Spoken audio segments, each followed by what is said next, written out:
په اذکارو او په مأثوره دعاګانو کې بله دعا د دواړو جهانو د سالار صلی الله علیه وسلم مبارک صداره نقل د ورونو که د انسان څه د خوراک په پیل او په شروع کې بسم الله رسول په دې ټیم کې نبی پاک علیه الصلاة والسلام مبارک کومه دعا ښولې ده، کومه دعا یې د پاک رب غوښتې ده.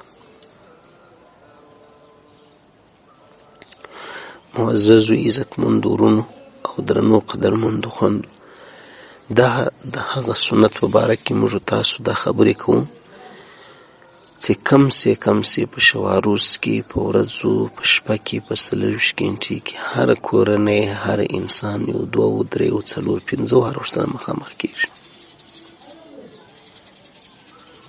هر څوک خوراک ته ضرورت لري، څښاک ته ضرورت لري. یو شی څه ناڅه خامخا انسان خپل نصیب ټولوي. نو که چیرې د دې خوراک او د دې خوړو په پیل او په سر کې په شروع کې له موږ نه بسم الله رسول چې دا د بسم الله ویل سنت دی، فضیلت دی او برکت دی، د الله رضا ده، ثواب دی. د شیطان څخه زموږ هغه حساب خلاصېدل دي، شیطان بې نصیبه کېدل دي، د بې برکتۍ څخه خلاصېدل دي.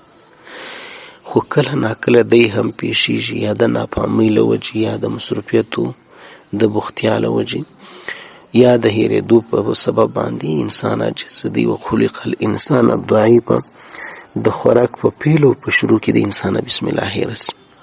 آیا موږ تاسو په دې پوهېږو چې په دې ټیم کې نبي علیه الصلاة والسلام او د اسلام مبارک دین او شریعت څه لاره موږ تاسو ته راښولې ده؟ رسول الله صلی الله علیه وسلم مبارک د دې لپاره چې شیطان زموږ په خوراک کې او زموږ سره زموږ په حصه او نصیب کې را شریک نسي، زموږ حصه او نصیب راته بې برکته نه کړي، یوه ډېره اسانه او په زړه پورې دعا راښولې ده بله، چې دغه دعا نن موږ تاسو راخلو. دا دومره دعا ده. د دعا الفاظ او لنډه لفظي ترجمه دا ده: بسم الله اوله و آخره. زه د دې ډوډۍ په فعل، د دې خوراک په شروع او په پای کې د الله رب العزت په برکتناک او برکتمن نوم شروع کوم. بسم الله اوله و آخره. زه د دې ډوډۍ یا د دې خوراک په فعل او په پای کې شروع د الله په نوم کوم. دغه لفظي ترجمه او معنا ده. علامه ابو داود په خپل معتبر کتاب سنن ابي داود کې دا روایت را نقل کړی دی چې په دغه دعا ویلو سره شیطان چې په هغه خوراک کې له سره زموږ سره شریک سوی، ځکه خو د الله نوم پرې سوی و، پر کومه خوراک او څښاک او داسې ډېر څه شته چې پر هغه د الله نوم نسي یاد، په هغه د الله د نوم د نه یادولو بس شیطان په هغه کې حصه‌دار له موږ سره جوړېږي. نو دی چې له موږ سره شریک سوی ولو د نه ویلو له وجې د بسم الله او د الله د نوم د نه اخیستو په سبب باندې دغه دوم ذکر او دعا چې موږ ته نبي پاک علیه السلام راښولې ده، دا د دې چانس د ده نه اخلي. دا هغه چانس، هغه د شراکت، هغه د انسان څخه ختم کوي.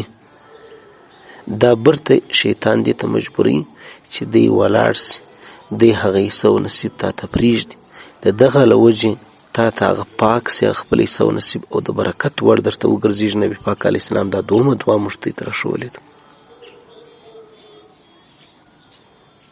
مخکې چې را سره شریک وو، مخکې چې چانس ورته پیدا سو، موقع ورته پیدا سول، هغه موقع له ده نه برته د لاسه وځي په د الله په یادولو باندې.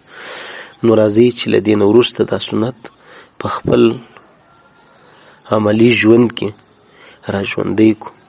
که خدای ناکرده له موږ نه په اول سر کې بسم الله ویل هېره سو، نو په دستي چې کله هم را په یاد سو مابین ځي تا اخر د خوراک اخر پای، نو دغه دعا بیا د پاک رب وغواړئ.